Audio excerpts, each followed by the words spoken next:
ওম শান্তি। আজিৰ তাৰিখ 17 এপ্ৰিল 2024 বৰ্ষ। প্ৰাতঃ মুৰলী বাগদাদা মধুবন। আজিৰ পিতাৰ অমৃতবাণী হৈছে, মৰমৰ সন্তানসকল, এয়া অপূৰ্ব পাঠ বেশদৰ পিতাই পঢ়ায়। পিতা আৰু তেওঁ যি পঢ়ায় তাৰ প্ৰতি কোনো সংশয় জন্মিব নালাগে। প্ৰথমে নিশ্চয় জন্মা উচিত যে আমাক পঢ়াওঁতাজন কোন।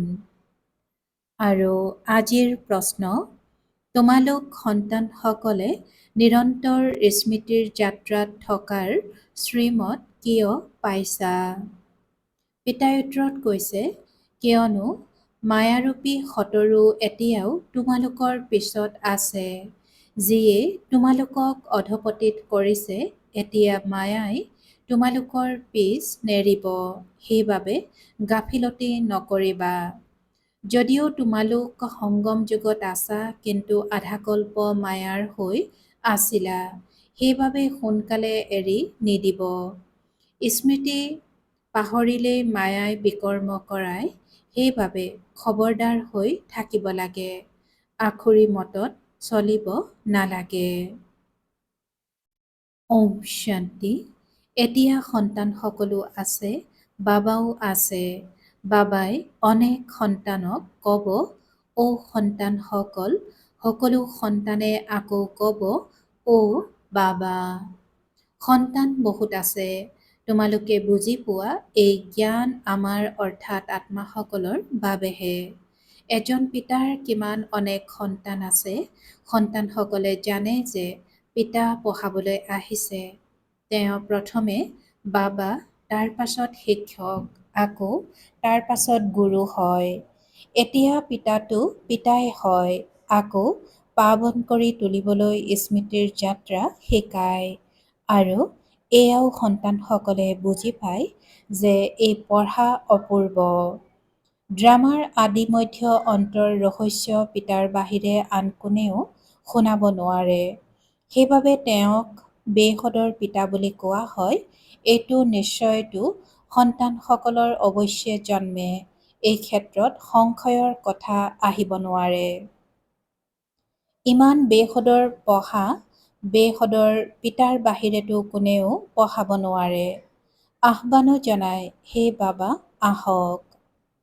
আহ্বানো জনায় যে বাবা আহক, পাৱন সৃষ্টিলৈ লৈ যাওক, কিয়নো এইখন হৈছে পতিত সৃষ্টি। পিতাই পাৱন সৃষ্টিলৈ লৈ যায়, তাত জানো এনেকৈ ক'ব যে বাবা আহক, পাৱন সৃষ্টিলৈ লৈ যাওক। সন্তানসকলে জানে তেওঁ আমাৰ অৰ্থাৎ আত্মাসকলৰ পিতা। সেয়েহে দেহৰ বোধ নোহোৱা হৈ যায়। আত্মাই কয়, তেওঁ আমাৰ পিতা। এতিয়া এইটোতো নিশ্চয় জন্মা উচিত যে যথাযথ পিতাৰ বাহিৰে কোনেও ইমান জ্ঞান দিব নোৱাৰে। প্ৰথমেতো বুদ্ধিত এইটো নিশ্চয় জন্মা উচিত। নিশ্চয়ো আত্মাৰ বুদ্ধিত জন্মে। আত্মাই এই জ্ঞান পায়, এয়া আমাৰ বাবা। এইটো বৰ দৃঢ় নিশ্চয় সন্তানসকলৰ থাকিব লাগে। মুখেৰে একো ক'ব নালাগে, আমি আত্মাই এটা শৰীৰ এৰি অন্য এটা লওঁ। আত্মাতে সকলো সংস্কাৰ থাকে। এতিয়া তোমালোকে জানা যে বাবাৰ আগমন হৈছে আমাক এনেকৈ পঢ়ায়, কৰ্ম শিকায়, যাৰ বাবে আমি এইখন অৰ্থাৎ পতিত সৃষ্টিত আৰু নাহোঁ। জগতৰ মনুষ্যইতো ভাবে এইখন সৃষ্টিতেই আহিব লাগে। তোমালোকে এনেকৈ নাভাবা। তোমালোকে এই অমৰ কথা শুনি অমৰপুৰীলৈ যোৱা। অমৰপুৰী অৰ্থাৎ য'ত সদায় অমৰ হৈ থাকে।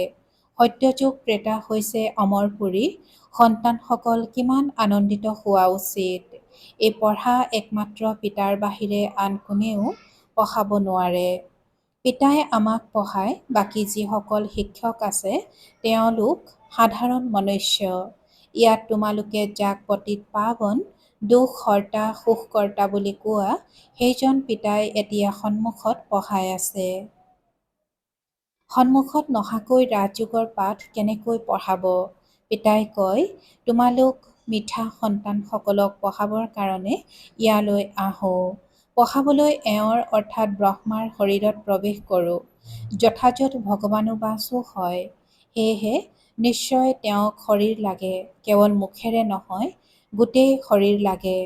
নিজেই কয়, মৰমৰ আত্মিক সন্তানসকল, মই কল্পই কল্পই পুৰুষোত্তম সংগম যুগত সাধাৰণ শৰীৰত আহোঁ। বহুত গৰীবো নহয়, বহুত চহকীও নহয়, সাধাৰণ। এইটোতো তোমালোক সন্তানসকলৰ নিশ্চয়তা থকা উচিত। তেওঁ আমাৰ বাবা, আমি আত্মা। আমাৰ অৰ্থাৎ আত্মাসকলৰ বাবা।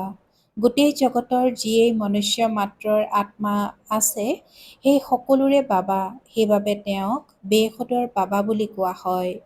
শিৱ জয়ন্তীও পালন কৰে, তেওঁৰ বিষয়েও কোনেও গম নাপায়। যাকে সোধা যে শিৱ জয়ন্তী কেতিয়াৰ পৰা পালন কৰি থকা হৈছে, তেতিয়া ক'ব পৰম্পৰাগতভাৱে। সেয়াও কেতিয়াৰ পৰা। কিবা তাৰিখটো থাকিব লাগে নহয়। ড্ৰামাটো অনাদি।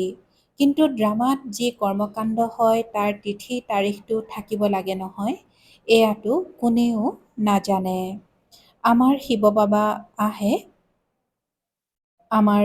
বাবা আহে, সেই চেনেহেৰে জয়ন্তী পালন নকৰে।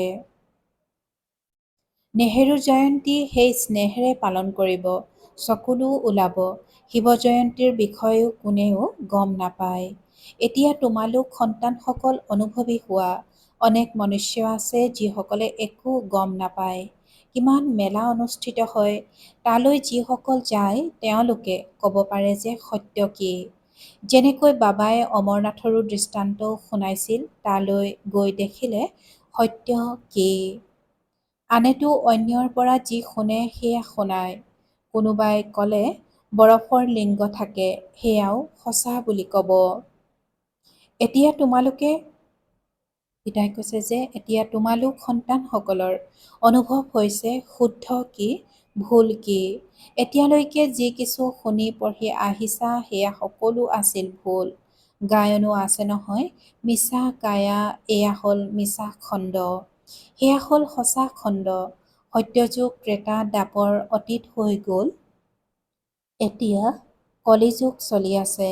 পিতাই কৈছে যে সত্যযুগ ত্ৰেতা দ্বাপৰ অতীত হৈ গ'ল, এতিয়া কলিযুগ চলি আছে। এয়াও বহুত কম সংখ্যকেহে জানে। তোমালোকৰ বুদ্ধিত সকলো খেয়াল চলে। পিতাৰ গোটেই জ্ঞান আছে, তেওঁক জ্ঞানৰ সাগৰ বুলি কোৱা হয়।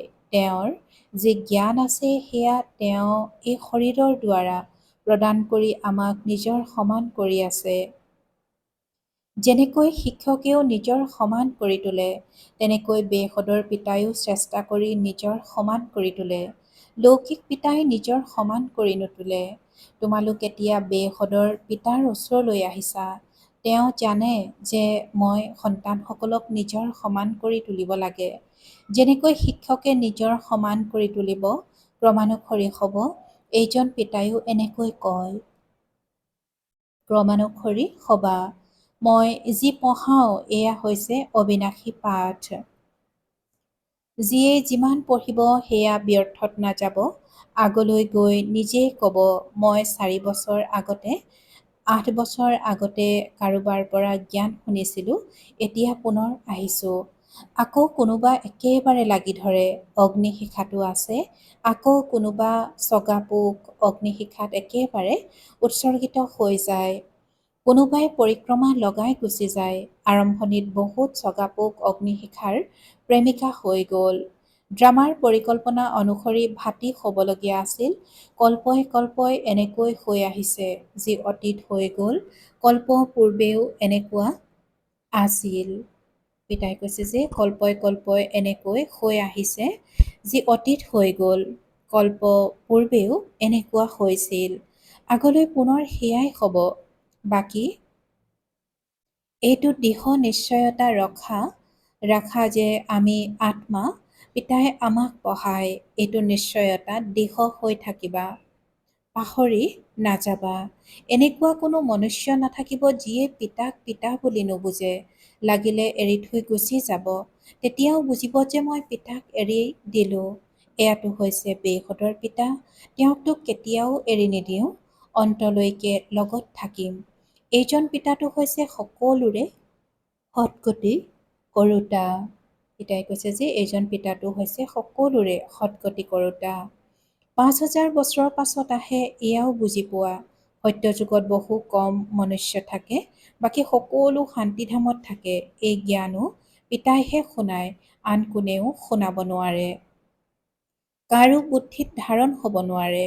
তোমালোক আত্মাসকলৰ তেওঁ পিতা হয়, তেওঁ চৈতন্য বীজৰূপ হয়। কি জ্ঞান দিব? সৃষ্টিৰূপী বৃক্ষৰ। ৰচয়িতাই নিশ্চয় ৰচনাৰ জ্ঞান দিব। তোমালোকে জানো গম পাইছিলা যে সত্যযুগ কেতিয়া আছিল, আকৌ কলৈ গ'ল? এতিয়া তোমালোক সন্মুখত বহি আছা, বাবাই কথা পাতি আছে। দিহন নিশ্চয় কৰা, এয়া আমাৰ সকলো আত্মাৰ পিতা আমাক পঢ়াই আছে। এয়া কোনো পাৰ্থিৱ শিক্ষক নহয়। এই ব্ৰহ্মাৰ অৰ্থাৎ শৰীৰত পঢ়াওঁতা শিৱ বাবা বিৰাজমান হৈ আছে। তেওঁ নিৰাকাৰ হোৱা সত্ত্বেও জ্ঞানৰ সাগৰ হয়। মনুষ্যইতো কৈ দিয়ে যে তেওঁৰ কোনো আকাৰ নাই, মহিমাও গায় জ্ঞানৰ সাগৰ, সুখৰ সাগৰ, কিন্তু বুজি নাপায়। ড্ৰামানুসৰি বহুত দূৰৈত গুচি গৈছে। বাবাই বহুত ওচৰলৈ লৈ আহে। এয়াতো ৫,০০০ বছৰৰ কথা। তোমালোকে বুজি পোৱা। প্ৰত্যেক ৫,০০০ বছৰৰ পাছত আমাক পঢ়াবলৈ আহে। এই জ্ঞান আৰু কাৰো পৰা পাব নোৱাৰে। এই জ্ঞান হয়ে নতুন সৃষ্টিৰ বাবে। কোনো মনুষ্যই দিব নোৱাৰে, কিয়নো তমোপ্ৰধান হয়। তেওঁলোকে কাকো সতোপ্ৰধান কৰি তুলিব নোৱাৰে। তেওঁলোকতো তমোপ্ৰধান হৈয়ে গৈ থাকে।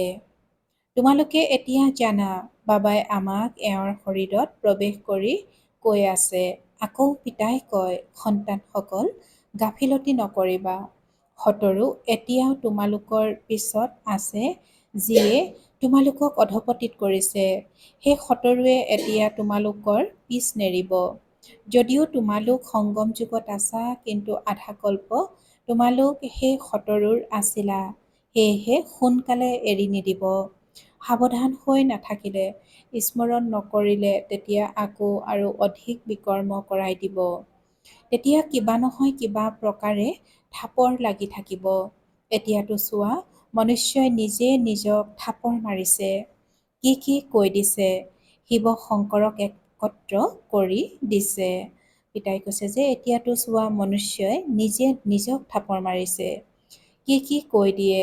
শিৱ শংকৰক একত্ৰ কৰি দিয়ে। তেওঁৰ বৃত্তি অৰ্থাৎ কৰ্তব্য কি? শংকৰৰ কি? কিমান পাৰ্থক্য আছে? শিৱটো হৈছে উচ্চতকৈও উচ্চ ভগৱান, শংকৰ দেৱতা। তেন্তে শিৱ শংকৰ একেই বুলি এনেকৈ কৈ দিয়ে? কেনেকৈ কৈ দিয়ে? দুয়োজনৰ ভূমিকাই বেলেগ বেলেগ। ইয়াততো বহুতৰে এনেকুৱা নাম আছে, ৰাধা কৃষ্ণ, লক্ষ্মী নাৰায়ণ, শিৱ শংকৰ, দুয়োটা নাম নিজৰ ওপৰতে ৰাখি দিছে। গতিকে সন্তানসকলে বুজি পায়, এই সময়লৈকে পিতাই যি বুজাইছে সেয়া পুনৰ পুনৰাবৃত্তি হ'ব। বাকী কিছু দিন আছে, পিতা জানো বহি যাব? সন্তানসকলে ক্ৰমানুসৰি পঢ়ি কৰ্মাতীত হৈ যাব। ড্ৰামানুসৰি মালাও তৈয়াৰ হৈ যাব। কোণধাৰী মালা, সকলো আত্মাৰ মালা তৈয়াৰ হৈ যাব। তেতিয়া পুনৰ উভতি যাব। প্ৰথম নম্বৰৰ মালাটো হৈছে তোমালোকৰ। শিৱ বাবাৰ মালাটো বহুত দীঘল, তাৰ পৰা ক্ৰমানুসৰি ভূমিকা পালন কৰিবলৈ আহিবা। তোমালোক সকলোৱে বাবা বাবা বুলি কোৱা, সকলো এধাৰী মালাৰে মণি। সকলোকে বিষ্ণুৰ মালাৰ মণি বুলি কোৱা নহ'ব। এয়া পিতাই বহি পঢ়ায়। সূৰ্যবংশী হ'বই লাগে। সূৰ্যবংশী চন্দ্ৰবংশী যি অতীত হৈ গ'ল সেয়া পুনৰ হ'ব। এই পদমৰ্যাদা পঢ়াৰ দ্বাৰা প্ৰাপ্ত হয়। পিতাৰ শিক্ষা অবিহনে এই পদমৰ্যাদা প্ৰাপ্ত হ'ব নোৱাৰে। চিত্ৰও আছে, কিন্তু কোনেও এনেকুৱা কৰ্মকাণ্ড নকৰে যে আমি এয়া হ'ব পাৰোঁ। কথাও অৰ্থাৎ কাহিনীও সত্যনাৰায়ণৰ শুনে। গৰুড় পুৰাণত সকলো এনেকুৱা কথা আছে যিবোৰ মনুষ্যক শুনায়। পিতাই কয়, এই বিষয় বৈতৰণী নদী হৈছে ৰৌৰৱ নৰক। বিশেষকৈ ভাৰতক কোৱা হ'ব। বৃহস্পতিৰ দশাও ভাৰততে চলে। বৃহস্পতিয়েও ভাৰতবাসীকে পঢ়ায়। বেসদৰ পিতাই বহি বেসদৰ কথা বুজায়। দশাও চলে। ৰাহুৰো দশা চলে, সেইবাবে কয় দান দিয়া তেতিয়া গ্ৰহণ আঁতৰিব। পিতায়ো কয় এই কলিযুগৰ অন্তত সকলোৰে ৰাহুৰ দশা চলিছে। এতিয়া মই বৃহস্পতি আহিছোঁ ভাৰতত বৃহস্পতিৰ দশা বহুৱাবলৈ। সত্যযুগত বৃহস্পতিৰ দশা ভাৰতত চলিছিল। এতিয়া হৈছে ৰাহুৰ দশা। এয়া বেসদৰ কথা। এই কথা কোনো শাস্ত্ৰ আদিত নাই। এই আলোচনী আদিও তেওঁলোকে বুজি পাব, যিসকলে আগতে কিবা নহয় কিবা বুজি পাইছে। আলোচনী পঢ়িলে তেওঁলোকে আকৌ অধিক বুজিবলৈ দৌৰি আহিব, বাকীটো একো নুবুজিব। যিয়ে অলপ পঢ়ি আকৌ এৰি দিয়ে, তেতিয়া তেওঁক অকণমান জ্ঞান ঘৃত ঢালি দিলে পুনৰ সজাগ হৈ যায়। পিতাই কৈছে যে বাকীটো একো নুবুজিব, যিয়ে অলপ পঢ়ি আকৌ এৰি দিয়ে, তেতিয়া তেওঁক অকণমান জ্ঞান ঘৃত ঢালি দিলে পুনৰ সজাগ হৈ যায়। জ্ঞান ঘৃত বুলিও কোৱা হয়। পিতা আহি নুমাই যোৱা দীপকত জ্ঞানৰূপী ঘৃত ঢালি আছে। তেওঁ কয়, সন্তানসকল, মায়াৰ ধুমুহা আহিব, চাকি নুমাই দিব। অগ্নিশিখাত কোনোবা চগাপোক জ্বলি মৰে, কোনোবাই পৰিক্ৰমা লগাই গুচি যায়। সেই কথা এতিয়া বাস্তৱত চলি আছে। সকলোৱে ক্ৰমানুসৰি চগাপোক। প্ৰথমে একেবাৰে ঘৰ সংসাৰ এৰি আহিল। চগাপোক হ'ল, পিতাৰ প্ৰতি উৎসৰ্গিত হৈ গ'ল, যেন একেবাৰে লটাৰী পাই গ'ল। যি অতীত হৈ গ'ল, তোমালোকে পুনৰ এনেকুৱাই কৰিবা। হয়তো গুচি গ'ল। এনেকৈ নাভাবিবা যে স্বৰ্গলৈ নাহিব। চগাপোক হ'ল, প্ৰেমিকা হ'ল, আকৌ মায়াই হৰুৱাই দিলে। তেতিয়া পদো কম পাব। ক্ৰমানুসৰিতো হয়ে, আন সৎ সংগত কাৰো বুদ্ধিত নাথাকিব। তোমালোকৰ বুদ্ধিত আছে। পিতাৰ পৰা নতুন সৃষ্টিৰ বাবে ক্ৰমানুসৰি আমি সকলোৱে নিজৰ পুৰুষাৰ্থ অনুসৰি পঢ়ি আছো। আমি বেসদৰ পিতাৰ সন্মুখত পঢ়ি আছো। এইটো জানা, সেই আত্মা দেখিবলৈ পোৱা নাযায়। পিতাই কৈছে যে এইটোও জানা যে সেই আত্মা দেখিবলৈ পোৱা নাযায়। সেয়াটো অব্যক্ত বস্তু, তাক দিব্য দৃষ্টিৰে দেখা পোৱা নাযায়। আমি আত্মাও সূক্ষ্ম বিন্দু, কিন্তু দেহ অভিমান এৰি নিজক আত্মা বুলি বুজা, এয়া হ'ল উচ্চ পঢ়া। সেই লৌকিক পঢ়াটো যিটো বিষয় কঠিন হয়, তাত অকৃতকাৰ্য হয়। এই বিষয়বোৰতো বহুত সহজ, কিন্তু বহুতৰ কঠিন অনুভৱ হয়। এতিয়া তোমালোকে বুজি পোৱা, শিৱ বাবা সন্মুখত বহি আছে। তোমালোকো নিৰাকাৰ আত্মা, কিন্তু শৰীৰ সহিত আছা। এই সকলোবোৰ কথা বেসদৰ পিতাইহে শুনায়, আন কোনেও শুনাব নোৱাৰে। তেন্তে কি কৰিবা? তেওঁক ধন্যবাদ জনাবা, নহয়? বাবাই কয়, এইখন অনাদি ড্ৰামা ৰচি থোৱা আছে। মই কোনো নতুন কথা নুশুনাওঁ। ড্ৰামা অনুসৰি তোমালোকক পঢ়াওঁ। ধন্যবাদটো ভক্তিমাৰ্গত জনায়। শিক্ষকে ক'ব, বিদ্যাৰ্থীয়ে ভালদৰে পঢ়িলে আমাৰ নাম উজ্জ্বল হ'ব। বিদ্যাৰ্থীসকলক ধন্যবাদ জনোৱা হয়। যিসকলে ভালদৰে পঢ়ায়, তেওঁলোকক ধন্যবাদ জনোৱা হয়। বিদ্যাৰ্থীয়ে আকৌ শিক্ষকক ধন্যবাদ জনাব। পিতাই কয়, মৰমৰ সন্তানসকল, জীয়াই থাকা, এনেকুৱা সেৱা কৰি থাকা। কল্প পূৰ্বেও কৰিছিলা, ভাল বাৰু। অতি মৰমৰ কল্পৰ পাছত পুনৰাই মিলিত হোৱা সন্তানসকলৰ প্ৰতি মাতা পিতা বাপ দাদাৰ স্নেহপূৰ্ণ স্মৰণ আৰু সুপ্ৰভাত। আত্মিক পিতাৰ আত্মিক সন্তানসকলক নমস্কাৰ, আৰু আত্মিক সন্তানসকলৰ আত্মিক মাতা পিতা আৰু বাপ দাদাৰ প্ৰতি স্নেহপূৰ্ণ স্মৰণ আৰু সুপ্ৰভাত আৰু নমস্কাৰ নমস্কাৰ নমস্কাৰ। আৰু আজিৰ ধাৰণাৰ বাবে মুখ্য সাৰ, প্ৰথমতে সদায় নিচা আৰু নিশ্চয়তা থাকিব লাগে যে আমাক পঢ়াওঁতাজন কোনো পাৰ্থিৱ শিক্ষক নহয়, স্বয়ং জ্ঞানৰ সাগৰ নিৰাকাৰ পিতায়ে শিক্ষক হৈ আমাক পঢ়াই আছে। এই পঢ়াৰ দ্বাৰাই আমি শতপ্ৰধান হ'ব লাগে। দ্বিতীয়তে, আমি আত্মাৰূপী দীপকত সদায় জ্ঞানৰূপী ঘৃত ঢালিব লাগে। জ্ঞানৰূপী ঘিতেৰে সদায় এনেকৈ প্ৰজ্বলিত হৈ থাকিব লাগে যাতে মায়াৰ কোনো ধুমুহাই বিচলিত কৰিব নোৱাৰে। পুৰা চগাপোক হৈ অগ্নিশিখাত উৎসৰ্গিত হৈ যাব লাগে। পুৰা চগাপোক হৈ অগ্নিশিখাত উৎসৰ্গিত হৈ যাব লাগে।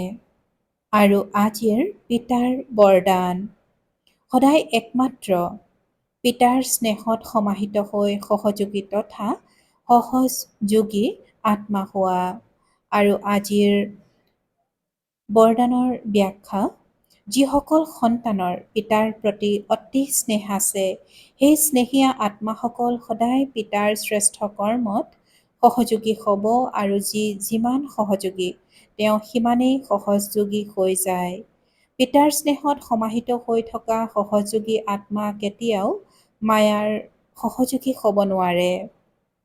তেওঁলোকৰ প্ৰতিটো সংকল্পত বাবা আৰু সেৱাই থাকে। সেয়েহে টোপনি গ'লেও বৰ আৰাম পাব, শান্তি আৰু শক্তি প্ৰাপ্ত হ'ব।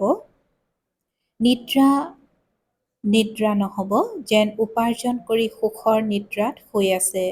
ইমানখিনি পৰিৱৰ্তন আহি যায়। আৰু আজিৰ শ্লোগান প্ৰেমৰ চকুলো অন্তৰৰূপী চন্দুকত মুকুতা হৈ যায়। প্ৰেমৰ চকুলো অন্তৰৰূপী চন্দুকত মুকুতা হৈ যায়। ওম শান্তি। সংস্কাৰ মিলনৰ হ্ৰাস কৰিবলৈ আজি অব্যক্ত সংকেত। ইজনে সিজনৰ সংস্কাৰক জানি স্নেহেৰে পৰস্পৰ মিলিজুলি থকা এয়া মালাৰ মণিবোৰৰ বৈশিষ্ট্য। কিন্তু ইজন সিজনৰ স্নেহী তেতিয়া শেষ হ'ব যেতিয়া সংস্কাৰ আৰু সংকল্প ইজনে সিজনৰ সৈতে মিলাবা। ইয়াৰ বাবে সৰলতাৰ গুণ ধাৰণ কৰা। ওম শান্তি।